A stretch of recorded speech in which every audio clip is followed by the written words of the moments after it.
আমার কাছে একটা ভিডিও আছে, আমি দর্শকদের বলবো এই ভিডিওটা একটু দেখতে। যাকে অ্যারেস্ট করা হয়েছে, যার নাম বলেছেন তৌহিদি জনতা পার্টি করে, তার ভূমিকাটা একবার দেখুন। তার ভিডিওটা আমি দেখাচ্ছি, পাশে দেখুন, তার ভিডিওটা দেখুন। সে কি বলছে একটু শুনুন, আর সে কি করছে একটু শুনুন। তাহলে পরিষ্কার করছেন কেন?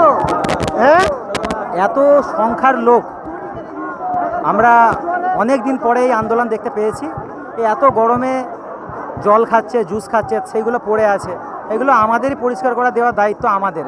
তাই জন্য আমরা এটা করে দিচ্ছি, কারণ স্বচ্ছ পরিবেশ, স্বচ্ছ ভারত, এটা তো আমরা চাই। কারণ এই ভারত আমাদের, এই কাজ আমাদের, সরকারের কাজ সরকার যদি না করে, আমরা ভারতবাসী, আমাদের দেশ, রক্ত দিয়ে স্বাধীন করা দেশকে পরিষ্কার রাখা, এটা আমার ইমানই দায়িত্ব। তাই জন্য করছি।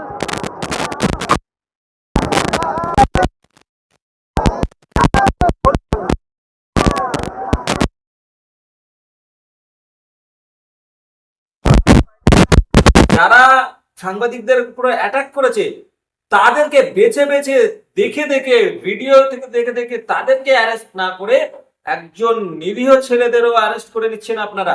তার ভূমিকা কি ছিল, তার ভূমিকাটা আপনারা দেখুন।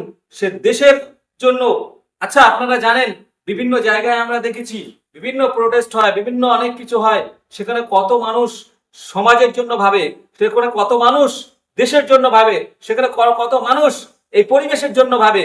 এই যাকে অ্যারেস্ট করা হয়েছে, সেইখানে যা ভিড় ছিল, সেখানে যা পরিবেশ নোংরা হচ্ছিল, পরিবেশের আবর্জনা জঞ্জাল, সেই যাকে অ্যারেস্ট করা হয়েছে, হ্যাঁ ঠিক বলছি, আপনারা ঠিক দেখছেন, যাকে অ্যারেস্ট করা হয়েছে তার ভূমিকা দেখুন। সে ওই ময়লা আবর্জনাকে পরিষ্কার করছিল নিজ হাতে, বস্তা হাতে নিয়ে, কাওয়াড়িদের মতো, যারা রাস্তার কাচড়া বিক্রি করে, যারা কুড়ায় এবং তাদের সংসার চালায়, সেই রকম ধরনের ভূমিকা সে নিয়েছিল।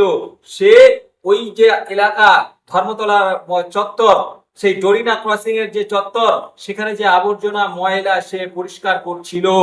তার ভূমিকাটা দেখুন।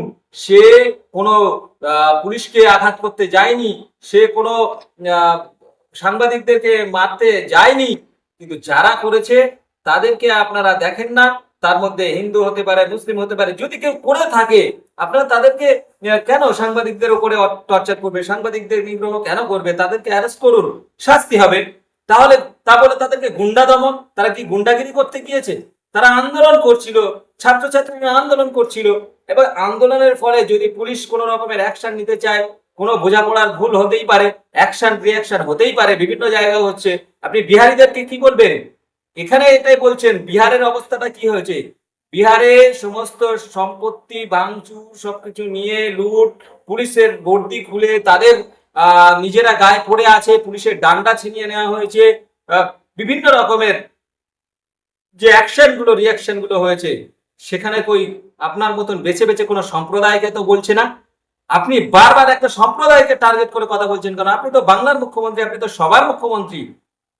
তো আপনার কাছ থেকে কেন লোক এই ধরনের কথা বারবার শুনবে? শুক্রবারীরা বলতে কি বোঝান আপনি? বারবার শুক্রবারীরা বলে একটা হিউজ যে সম্প্রদায়ের মানুষ, আপনি একটা হিন্দু সম্প্রদায়ের মানুষের পাশে তাদের টানার চেষ্টা করছেন, কিন্তু আপনি ভুলে যাচ্ছেন আপনারই কর্তব্য সংখ্যালঘুদের পাশে দাঁড়ানো। আপনারই কর্তব্য সংখ্যালঘু যারা আছে, যে সমস্ত সে শিখ, ইসাই, জৈন, পার্সি থেকে শুরু করে সমস্ত সম্প্রদায়, আদিবাসী, সবাইকে সমান মর্যাদা দেওয়া এবং তাদেরকে পাশে দাঁড়িয়ে তাদের স্বীকৃতি দেওয়াই আপনার কর্তব্য বলে আমরা মনে করি। তো ধন্যবাদ সবাইকে।